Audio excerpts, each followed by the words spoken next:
સુરતમાં જ એક ડૉક્ટર છે, ડૉક્ટર દિવ્યેશભાઈ Pathak. Okay. He is on call surgeon. એ પણ આમાં માને છે કે યોગ હા. અને પ્રાણાયામથી આ જે કેન્સરની પરિસ્થિતિ છે એમાં ઘણા સારા અંશે સુધારા લાવી લઈ શકાય. શકાય છે. તમે બહુ સારું નામ લીધું. હું તમને આમના વિશે એક શોર્ટમાં વાત કરવા માંગીશ. એમણે જ્યારે આનું ઓપનિંગ કર્યું જી. કે પછી કંઈક ના ઓપનિંગ નહોતું, it was a celebration of sum years, હા. અને ત્યારે મેં એને હોસ્ટ કર્યું હતું. અચ્છા. તો અમે બંને મળ્યા, આની પર ચર્ચાઓ કરીને મેં એમની માનસિકતા સમજી.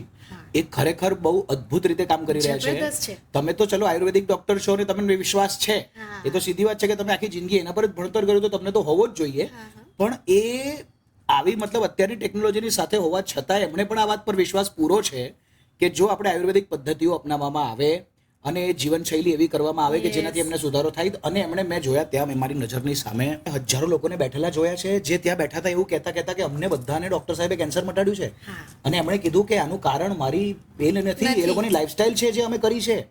મતલબ એ લોકોના લાઈફસ્ટાઈલના લીધે આનો ફરક પડવા માંડ્યો. યસ. આ લેવલ પર પણ ડોક્ટરો સુરતમાં કામ કરે છે. That is really એપ્રિશિએબલ.